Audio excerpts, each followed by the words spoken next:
All right, thank you everyone for coming out to today's session. We're going to talk about executing on the channel-led marketplace opportunity. I'm Jason Rook, I'm a director in Microsoft Marketplace Product Marketing. I focus on those features that enable software companies to sell through their channels. I'm also going to be joined today by kind of an all-star cast here. I've got McBain, who's the chief analyst at 𝗦𝗽𝗲𝗸𝗁. I've also got the Darren Sharpe, who's the marketplace partner leader from Microsoft United Kingdom, along with me as well. I'll start our conversation today with a little bit of a look at marketplace momentum within Microsoft Marketplace. Then I'm going to turn it over to Jay, and Jay's going to provide some perspective from 𝗦𝗽𝗲𝗁 and some research that they've done recently. Then Jay's going to turn it over to Darren Sharpe, and Darren's going to drive you through some of the new features that we've announced this week to enable true channel-led selling with Microsoft Marketplace. He's also then going to wrap up with a little look into how channel partners can build a true Microsoft Marketplace practice. So I'll start with just a little bit of recapping some recent announcements. So a month or so ago, we made some announcements around Microsoft Marketplace. And for those of you that have been with us on this journey for a while, you notice that we've started to talk about consolidating AppSource and Azure Marketplace into this one unified storefront, right? It's the trusted source for customers and partners to find cloud solutions, AI apps, and agents. It's also the place for software companies to really start to engage with us through Marketplace and reach new customers. It's the place for software companies to start to experiment and execute with digital-led sales. It's also the place where we think channel partners and software companies will come together, and software companies will really start to capture the opportunity with channel-led sales to Marketplace. For those that are channel companies here in our audience, this new Microsoft Marketplace is where you come to pair your solutions and your offerings with those solutions from software companies that are vetted by Microsoft. They are built on the Microsoft platform. They run with Microsoft technologies. It's also the place where you accelerate some of your vendor relationships, maybe existing, maybe build new vendor relationships through your work in Microsoft Marketplace. And we also know that one thing's for true with Cloud Marketplace is it accelerates growth. And so this is the place, Microsoft Marketplace, where all of us come together to really propel our businesses. Yesterday, we made a pretty significant announcement about a new feature within Microsoft Marketplace called Resale-enabled offers. And so Darren's going to really dive deep on this, but this is the true opportunity now to take Microsoft Marketplace global across the vast ecosystem of 500,000 plus Microsoft partners, tens and thousands of solutions, now with the largest AI or the largest catalog of AI apps and agents. And we believe this is the future. It's the platform for partnership with Microsoft. I think if you think about where this takes you as a software company, right? So with resale-enabled offers, you really can start to achieve that global marketplace scale. It empowers you to enable your channel partners to sell and manage that business on your behalf. This is really about scaled selling for software companies. For channel partners, this is about driving growth in frequency and yield and capitalizing on your relationships with both your vendors or suppliers and with your customers. We've also started to add some additional things here. So some of the benefits that we've given to software companies over the last several years, we're now expanding those benefits to channel companies that sell through our marketplace as well. One of my favorite things about what we're doing with resale-enabled offers isn't just that now channel partners are able to really engage with those customers that have those Microsoft Cloud commitments where the deals are larger, the deals are stickier, but really resale-enabled offers will allow channel partners to really participate in co-sell with Microsoft, right? With our field sales force, you can participate in that co-sell momentum, which is really Marketplace. So the momentum in Marketplace is really exciting. We continue year after year to come to these events and tell you that overall Marketplace is doubling in growth, right? So it's a really big business. But when we look just with the feature sets that we have so far, and we look at the business from software company and channel partner working together to sell deals, That component of the business is growing 3.5x. This is big growth, right?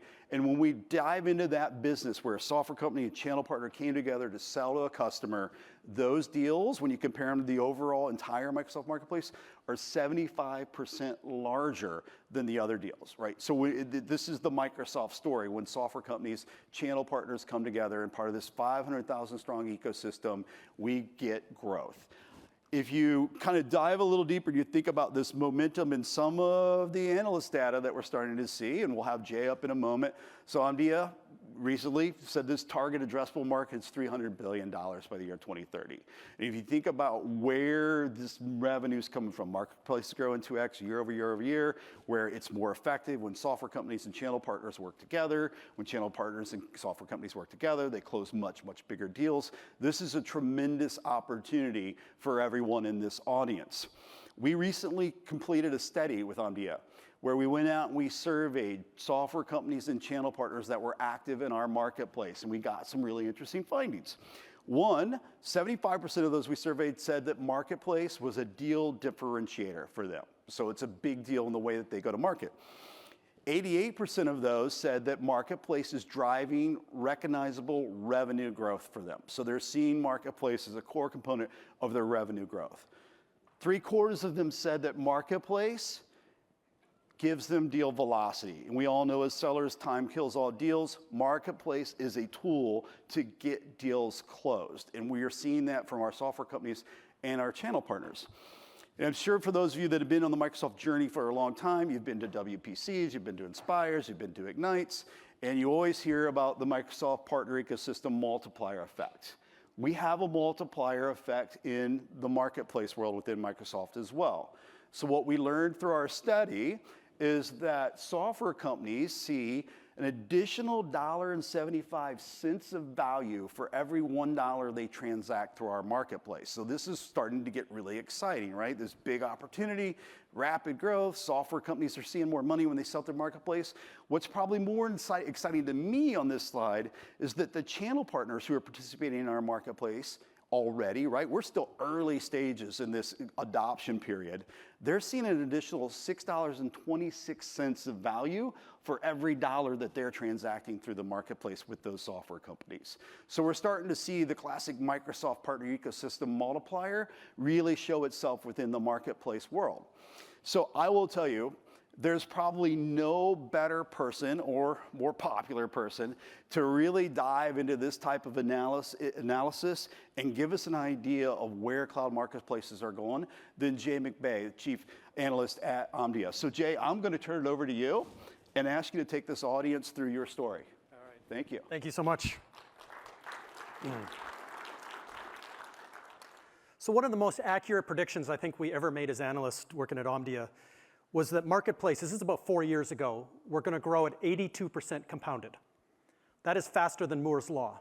This is almost predicting something's going to double every single year on a compounded basis. But I want to take you through today kind of the numbers and the story behind that prediction and frame it up in terms of an industry that we're in. This industry is the fastest growing industry in the world for 50 straight years. Microsoft just happened to turn 50. But the fact of the matter, when you look at the most valuable companies in the world, you look at the richest people in the world, this industry moves in 20-year eras. This is the Taylor Swift version of our industry. But you'll recognize, mainframes and minis. August the 12th, 1981, a company like IBM thought they were going to sell 10,000 PCs to hobbyists. Somebody else thought there was going to be one in every home and in every cubicle. We ran client server for about 20 years. Cloud, SaaS, and then Azure, filled up the next 20 years. In March of 23, this was a turn of a new era in our industry, and it really started in consumer. When our friends and neighbors and kind of non-technical family first saw ChatGPT, they saw the deep fakes, they saw the poetry and the music, they came to us and asked, did we just light up Skynet? But this is the fact that a consumer trend moves into an enterprise trend. And that's what we're going to be talking about today in terms of the opportunity. But to just put further weight behind these 20-year eras, I don't have to walk you through who the most valuable companies have been and maybe the richest people. But if you went back 20 years from today and picked up the Fortune 500 magazine, 52% of those companies no longer exist. This is the churn. If you don't happen to be in the Fortune 500, 71% of tech companies don't make it 10 years. These shifts in the market are really important, and getting in front of these shifts are important. And when leaders in our industry come out and talk about a $6.5 trillion opportunity, but one interesting thing about this quote, it doesn't have to do with Microsoft. This is a full quote for all the hardware, the software, the services, the telco. Our opportunity together, everyone in this room, is $6.5 trillion. The world economy this year is 115. It's a material part of the world economy. It's so material that it's larger than our industry is today. If you took every dollar spent in tech and telco around the world and put it on one pie chart, here it is. This is the smallest flower shop to the biggest bank to the biggest governments. There's about $1 trillion in hardware. There's about $1 trillion in software. 2/3 of this entire pie is services. The plot twist is services are growing faster than products. Companies that are partnered with Microsoft, in a lot of cases, are growing faster than the product categories they represent. This is an important thing for all the announcement Microsoft has made on the marketplace, is to bring in all these partner types and to accelerate that multiplier that we showed there to this new era. Now, our industry, as we finish 2025, will be transacted 70.1% of it through partners. And the world economy is closer to 75% in terms of how we buy cars and groceries and gas and other things. And this is a big number. So when we start talking about marketplaces at this level of how the money changes hands in our industry, for all of the different products, for all the different categories. But the additional thing we talk about is how many deals are partner assisted. There are, on average, 7 partners around every deal, according to McKinsey. And Microsoft measures pretty close to 95 to 96% of their deals as partner assisted, surrounded by upwards of 7 partners. So how in a transactional world, with services growing faster than many product categories, do you take in all that level of complexity and serve a new digital buyer? Well, being the fastest growing industry for 50 straight years, there's a few people that got interested in tech. Every professional services firm of every type, lawyers, accountants, digital agencies, they're upwards of 80% now tech companies participating. If you happen to be a digital agency, you might be representing 15,348 ISVs in the MarTech and AdTech space alone. So this is the world we live in. So there are millions of companies and tens of millions of people competing for 7 trusted spots at the customer. The good news is there's lots of customers. And the great news is we need to pull this together in the economics of how this works. We did a fun project. It took 2 years and thousands of analyst hours. But we were wondering, is this the 80-20 rule? We know probably it isn't, this industry. Is it 95-5? Is it 99-1? You'd be surprised to know this industry is 99.90.1. 2/3 of all the tech services in the world are delivered by 1,000 companies. If you further dig in here, the logos in the middle blue circle deliver more tech services, 30 of them, than the next 970 combined. The 970 logos in white deliver more tech services than the 1,000,000 companies combined after them. This is a concentrated, and when we start thinking about economics and who are earning each of the 7 spots and who are we going to be working with together. This is not a single throat to choke. This is not a trusted advisor economy. This is a world where there's 7 vendors in a stack, 7 partners, 13 members of the buying committee. There's 27 things going on that needs to be orchestrated, and marketplaces are becoming that platform that happens in. Another interesting thing happened in 2025. The majority buyer of the $5.3 trillion is born after 1982. Millennials are actually the biggest buyer of tech as of this year. Different psychology, different behavior, different journey. But one thing is crystal clear: digital first, digital only.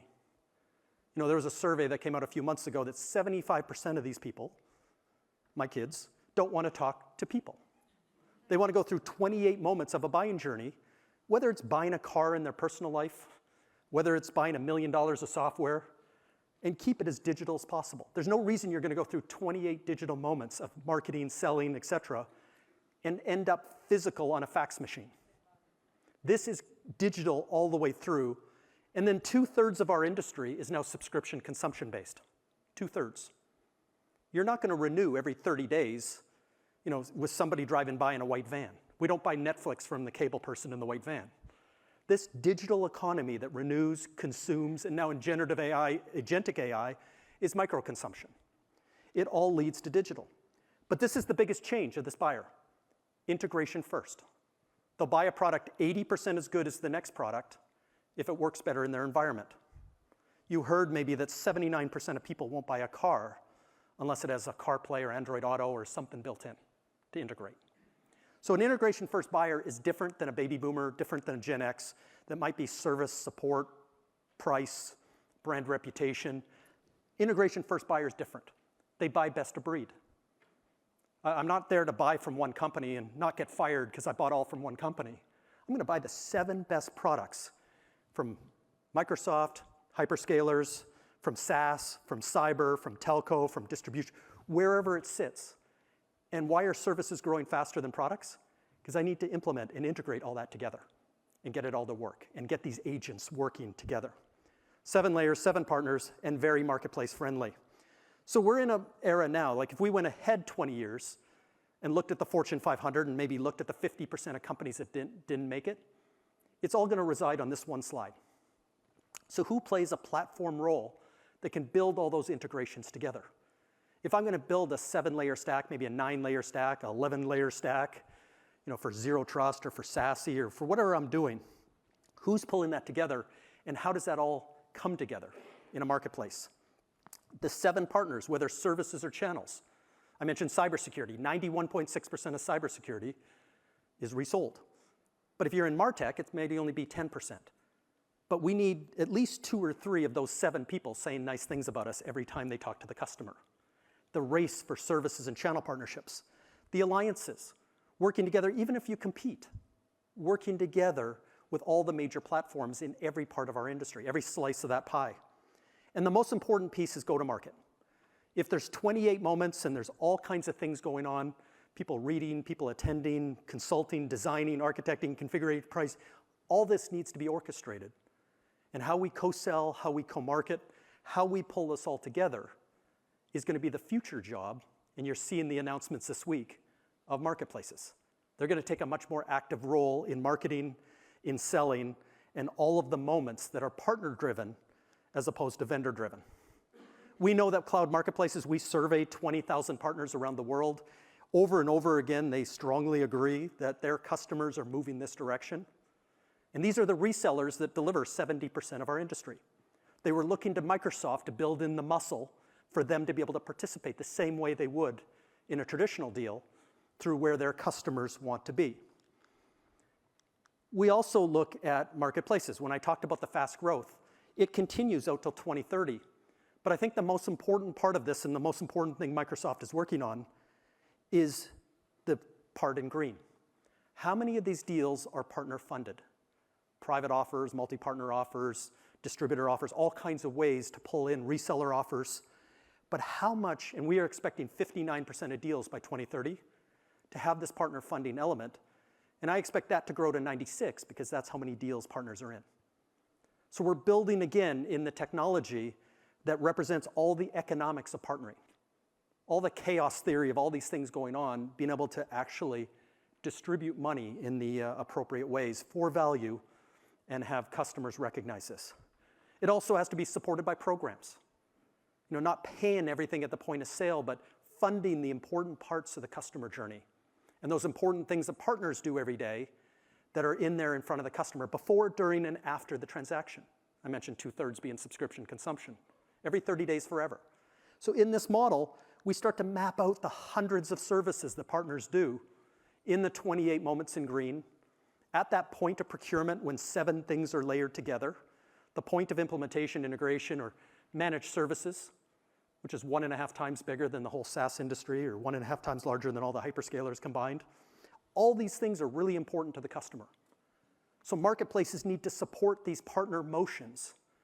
The multiplier that you saw is a buildup of all these motions.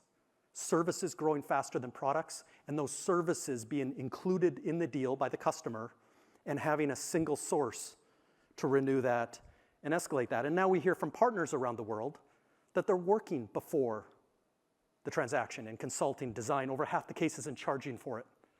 Working after the transaction, looking like system integrators, VARs acting like system integrators, companies acting like managed service providers.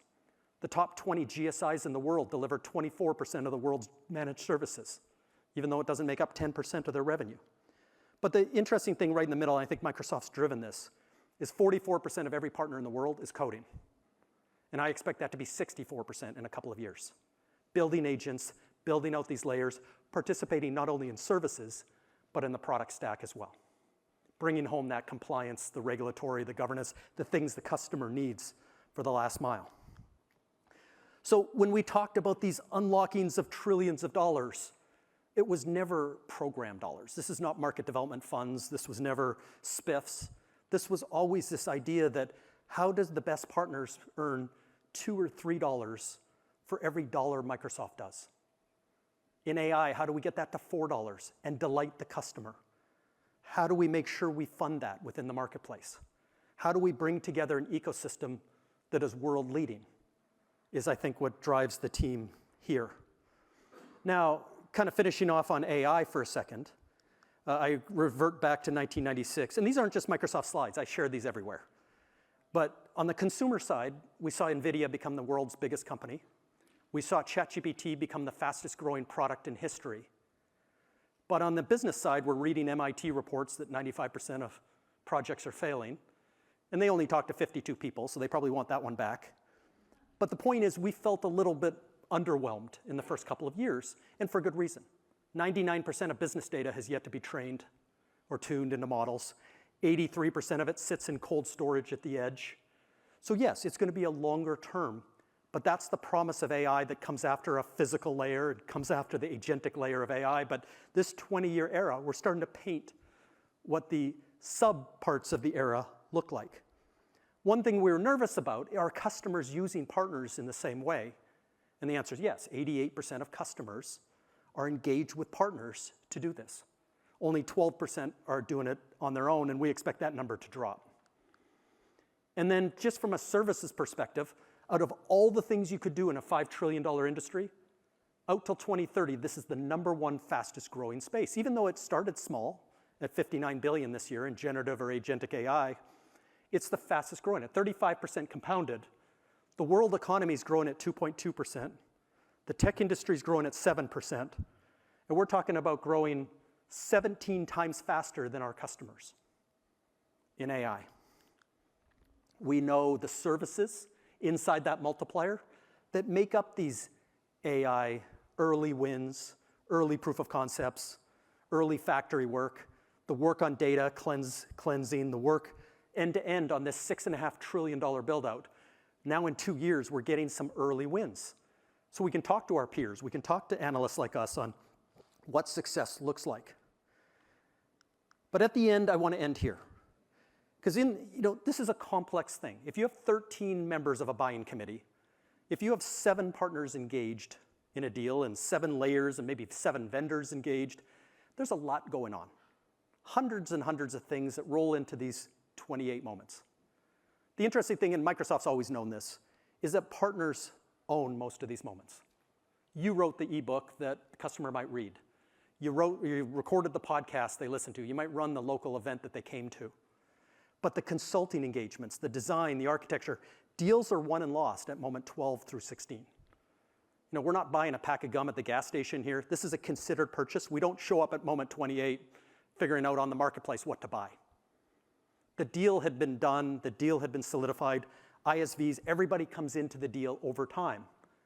But if you get obsessed over these moments and understand that all of these things happening and the data sharing that we need to do, one of the predictions that I'm making is that marketplaces over the long term, if you think of a 20-year era, is a perfect place to collect these moments. It's a great place to share if they read my ebook but listened to somebody else's podcast and we're working as a team. And then they came to Ignite, Microsoft sharing that piece of data, and then they're doing consulting with a joint alliance of ours, and then they're working with us on design or configuration. We're all working together. And this is not an age where co-opetition. We might compete in the morning, but we're best friends in the afternoon. And every deal is going to start to look like this. So it's on us not only to build the data, have the marketplace generate, kind of these moments so that we're there and we're earning that multiplier to the best of our ability. But in the end, we've got a place where we can share data and have agentic models, co-pilots working with each other. Especially to a digital buyer may not want to talk to us as humans in the future. Thank you very much. I'd like to bring up the person of the hour, Darren. Thanks, Jay. Much appreciated. Bless you. Thank you very much. Good afternoon, folks. Thanks very much for being here. For those of you who don't know me, my name is Darren Sharpe, and I'm really pleased to be here from the UK as someone who looks after the channel partner relationships in our UK Microsoft organization and helping those channel organizations build practices around a cloud marketplace. So look, that's me. To aid the presentation this afternoon, I'd like a bit of help from you, really conscious it's the end of the day. So I'd like a bit of feedback if we could, please, if that's all right. Don't all cringe in your seats. Can I just ask, if you, excuse the language here, if you identify as a channel partner, can you give me a shout or raise your hand, please? Channel partners in the room. Okay, we're a silent crowd this afternoon, aren't we? All right, that's good, raising the hands. If you identify as a software company, please give me a shout or raise your hand. Okay, the software partners are a bit louder. That's good. If you identify as anyone else, give me a shout or raise your hand. Okay. If you identify as somebody that's interested in building the channel partner ecosystem with the Microsoft Marketplace, give me a shout or raise your hand. Okay, good. We're going to need a bit more energy as we get through some of the mechanisms, but we're going to do our best. So look, Jay, thank you so much for really showing us the how, I think. Actually giving us some real insights as to why this is a market we should all be coming together to co-sell in. What I'd really like to give you this afternoon is the how. It's how we bring this to life. We've heard the why, let's go and get the how as to how we make this happen. So this is going to be both from a marketplace process perspective and from a business process perspective, both as a channel partner and as a software company building in this way. And look, we've seen these numbers, we've seen the reports already. I'm really pleased to say in the latest reports from 𝗦𝗽𝗲𝗸𝗏 that the majority of cloud marketplace spend is going to be transacted through a channel partner. And that's for good reason. As our customers want to migrate, modernize, and manage applications in the cloud, the partner role is increasingly critical. We've also heard that, well, actually that 70% number keeps coming up a lot, doesn't it? 70% of ISVs are calling themselves line of business ISVs. We heard from Jay that changing buying modalities, that line of business buying center, that millennial buyer. We've got to find a way to bring these worlds together, to use the Microsoft Marketplace as a platform for partnering. The opportunity really is as our customers go and discover the new enterprise application of tomorrow, and they do that with zero touch from sellers like ourselves, the opportunity for the channel partner community is to be the contracting partner of choice when it comes to enterprise contracting that and managing those interoperabilities and adjacencies. So Marketplace really becomes the mechanism of delivery, and that channel partner role is absolutely critical to that. I like to think of, how as we come together and build go-to-market as a set of software companies and channel organizations, we can put that go-to-market capability, that go-to-market build, roughly in these three pillars or these three buckets. I think, and consider this whether you are a channel partner or whether you are a software company, I'd like you to consider what each of the different personas are doing. Because to meet the needs of that millennial buyer, that line of business buyer, we as software companies, we've got to go and build a product-led growth journey. Actually, we've got to evolve the way our sellers go to market and have those discussions with our customers as those interoperabilities and adjacencies become more important. So we've got to have a very different approach to a seller-led go-to-market. And actually, if you read many of the analyst papers, including those from 𝗦𝗽𝗲𝗏, they'll tell you that go-to-market for SaaS is increasingly about an ecosystem-led go-to-market approach. And what does this mean in each of these areas? Well, in the product-led growth bucket, that's about finding, trying, testing, and deploying. If you're a channel partner, if you raised your hand, because you didn't whoop, unfortunately, if you're a channel partner and you identify as a channel partner, be aware that those ISV partnerships that you've worked with for many, many years, and actually all those new digital natives organizations, they have to build this product-led growth journey. And that's about building on the cloud platform of choice, and that's about self-service discovery. We shouldn't fear the loss of that perceptive long-tail spend, because that should then give us an opportunity to capture that line of business buyer as we build greater go-to-market. So every software company needs an elastic consumption model, needs a way to deliver this new go-to-market, and that's the product-led growth journey. In the seller-led growth area, you know, what I'm really trying to get to here is that cloud marketplaces support the acceleration of each of these pillars, because the way our sellers go to market should increasingly include things like Microsoft Marketplace. And if you're familiar with, you know, many of you come from larger enterprise sales organizations, you're going to have a sales methodology like MEDDIC or MEDDPIC. So that's about how do we create a common language to drive a better co-sell message with a marketplace as the mechanism of delivery. And we've really got to bring in a different way to address the value, to address our stakeholders and address our champions with the cloud and that co-sell journey as part of that as well. And if we do that and we engage early, we stand to see those metrics that we heard from Jay earlier about making deals go bigger, making them become faster.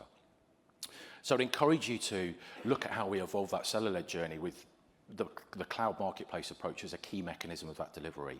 And the ecosystem-led approach, well, you know, that's why we're here today. That's about not just why do we build on the cloud platform and you integrate with those products and services that are not just within our great cloud portfolio, but within the productivity suites that we deal with every day, that we're actually engaging with the channel partner community. And that's what I'm going to show you now. So look, some of the mechanisms, I've got to say Jay's slideware was a darn sight more exciting than you're going to see in just a few moments. So I'm going to ask you to come on this journey with me as hopefully I help you simplify the different mechanisms of how we can engage channel within the marketplace. So you can have heard these terms before: CSP private offers, multi-party private offers, and now, as you heard from Jason, available today, available in Partner Center today, if you've got access to Partner Center, is resale-enabled offers. And of course, you've seen already how we're allowing syndication with the platform into our distributors. So this is all about channel. But let's get to the mechanisms. People say all the time, what's the differences between these three? And I'd love you to leave the room today with a bit of a simple message, because actually, as an aide-memoir here, there's only really two variables to think of. How is the customer billed? Is that billed from Microsoft directly, or is that via a partner? And what's the relationship between the channel partner and the ISV? And you'll see those two key messages come to life as we start to work out, what do we use here? The choice is very often made for us, but the message is this is all about channel. So look, we're going to start here, and you're going to see why I'm going to start here in just a second. This is private offers. So to be super clear, private offers on the left-hand side is a software company with a published, transactable, publicly available offer. You've built the automation. It's SaaS, it's a virtual machine, it's an agent, it's a containerized solution, but it's publicly available and transactable in the platform. And with that, we are just using the marketplace as a mechanism of what we call a private offer, which is custom terms, custom price, and a custom end user license agreement. It's managing the enterprise contract with a private contract delivered into the customer, and there's some good governance around that, and then Microsoft then bills. Really simple A to B transaction. Are we comfortable with private offers? A little bit louder. Are we comfortable with private offers? Okay, thank you very much. Good. It's the end of the day. Let's try and make this a bit more engaging. Thank you. So look, multi-party private offers, and you'll see why I'm positioning it in this way in a second when we get to resale-enabled offers. Multi-party private offers, the channel construct that we've got in the US, UK, and Canada now, this is the agent accounting process. And this really delivers the speed and efficiency of the platform.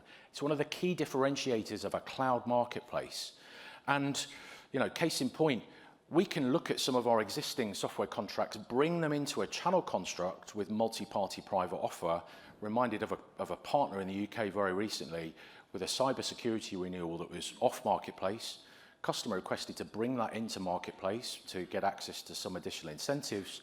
Actually, the partner saw that the size of that contract doubled and the margin on that contract trebled. There is a real opportunity with multi-party private offer to drive profitability and EBITDA.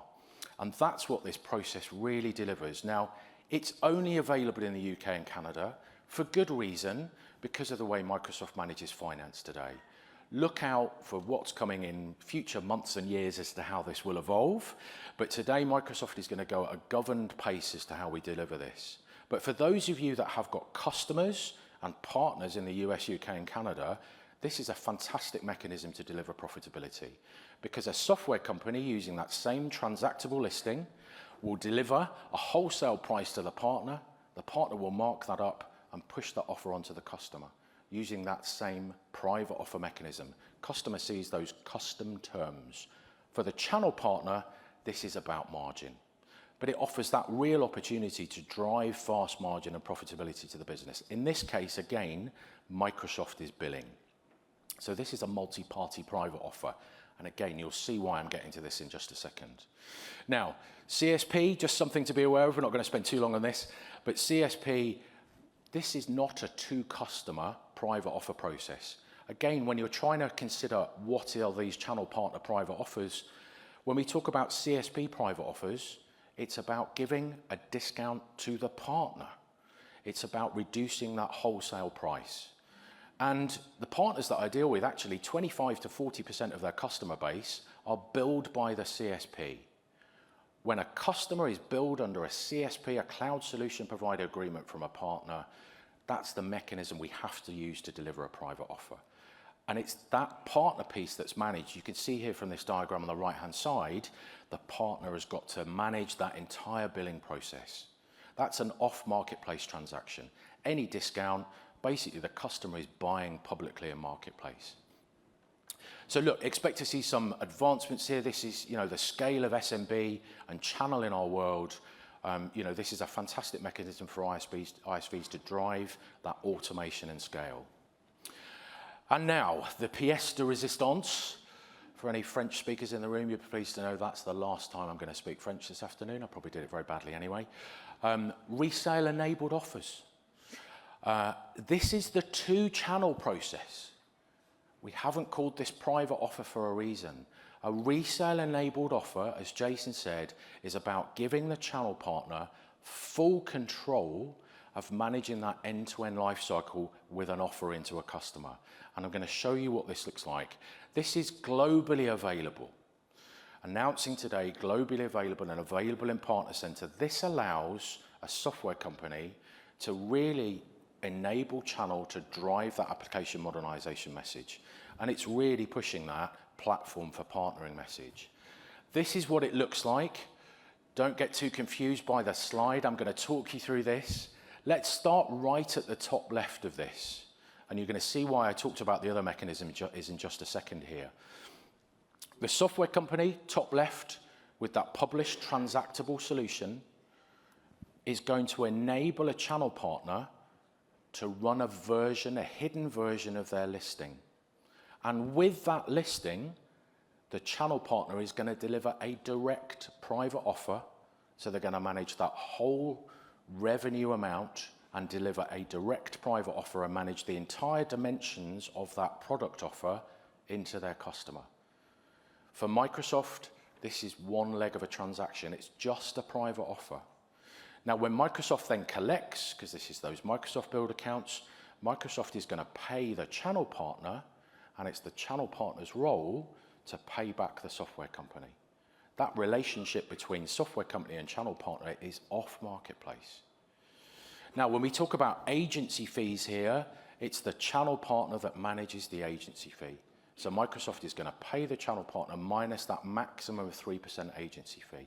And there's a real opportunity here as channel partners look to grow this resale-enabled offer business to scale with multiple ISVs and potentially negotiate down that agency fee. And as we've seen before with the scale that we're driving with these types of processes, this is all about driving increased profitability. That cost of transaction really can't be beaten anywhere, even by an invoicing agent. So look, for the channel partner here, the key benefits are, this is about delivering revenue. This delivers revenue and bottom line as well as margin. It's full control of the offer process. And the ISV, the software company, still sees full reporting once that offer's completed. Things we're going to have to consider here to bring this to life, because like building any new channel partner ecosystem, is there's going to have to be some kind of off-marketplace contract between the software company and the channel partner. So that's going to need some consideration, but this really should drive that efficiency between the two organizations. Now, what Resale-enabled offers also does, and I hope everybody's still staying awake at this point. I can see the cameras coming out, which is good stuff. Resale-enabled offers also in the UK, US and Canada, allows two partners to be involved. Again, that's that finance process that enables this. Let's start at the top left again.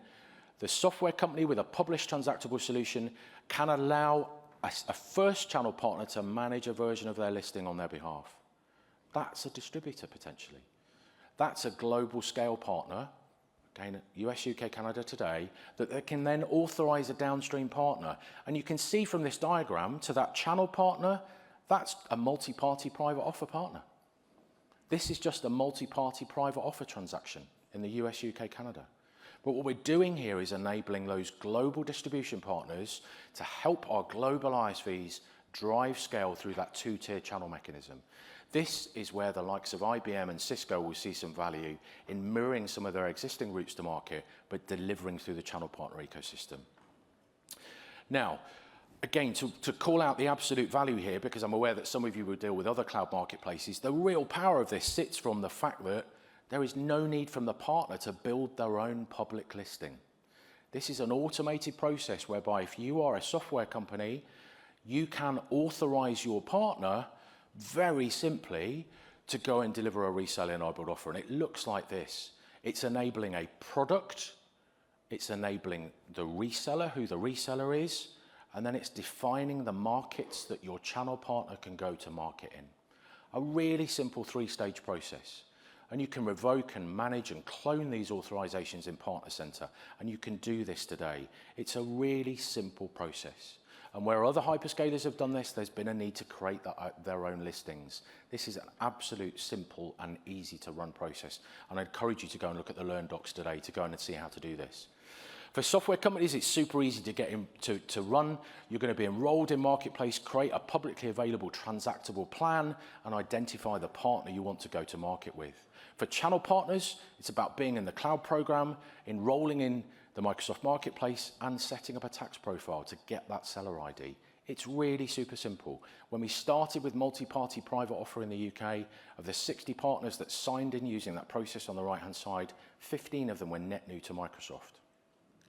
So a huge opportunity. And look, to wrap this up, you know, as I've hopefully covered here, resale-enabled offers is about enabling the channel. It's doing exactly what it says on the tin.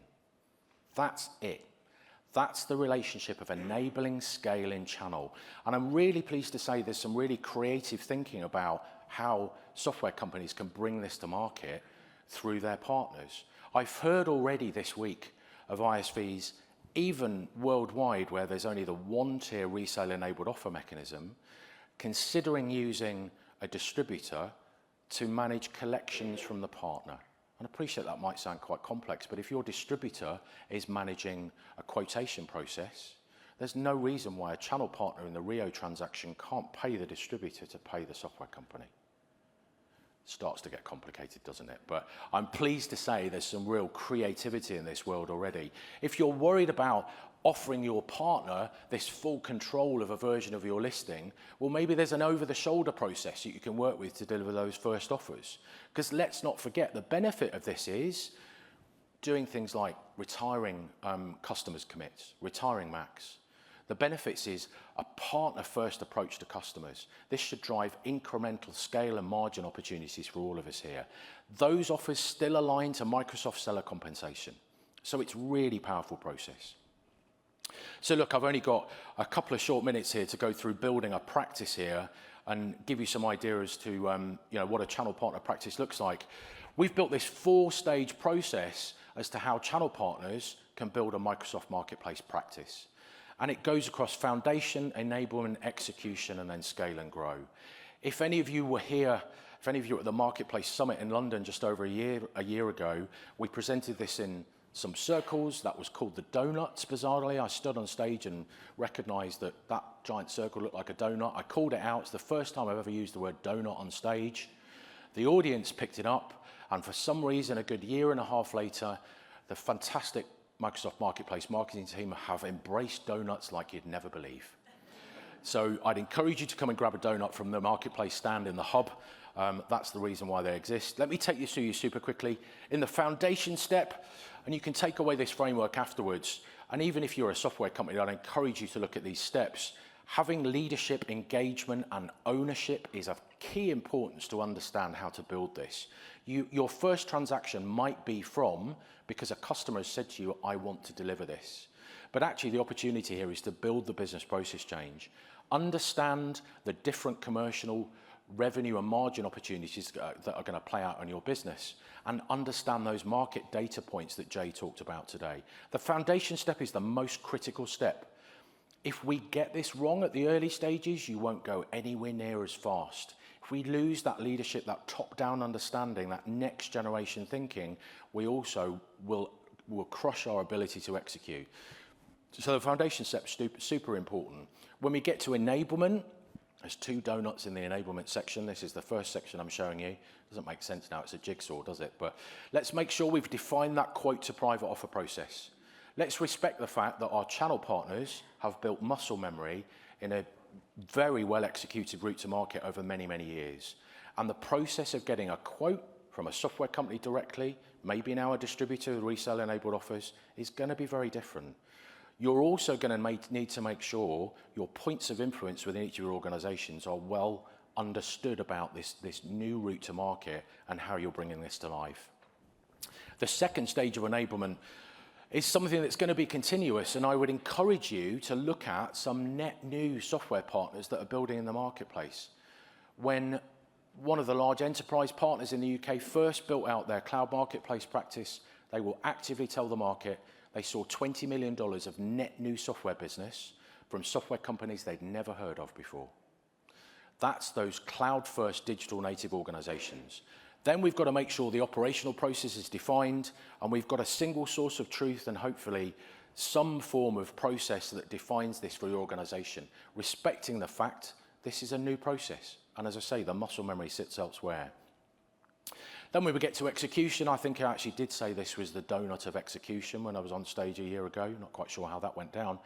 But when we look at the donut of execution, you know, this is how we bring to that GTM to life. How do we create the thought leadership? How do we make sure that we've got some proper reporting and visibility? How are we measuring what we call MBS, Marketplace Build Sales, and more importantly, transaction count? Transaction count is a measure of adoption. Understanding how many transactions, whether that's $10,000 or $10 million, getting into the double digits here is a measure of how we're delivering this into our organization. This is where we bring it to life, and MBS and transaction count is the new rhythm. And finally, when we get to scale and grow, it's about having some dedicated resource. If you've got a trusted internal sales leader that is driving this net new route to market, that understands this new generation of thinking, you're going to see much better success. You might want to consider having a dedicated software company lead to engage with some of those net new partners, to maybe have a vendor light approach. You're also going to want to engage with the cloud teams of your traditional, well-earned, trusted enterprise partners. There is a new GTM motion to bring to life here. And so finally, as we kind of bring this together, you know, this is how we get from some alignment into acceleration. And you can go and grab the Marketplace Channel Practice Builder from aka.ms/ms Marketplace Channel.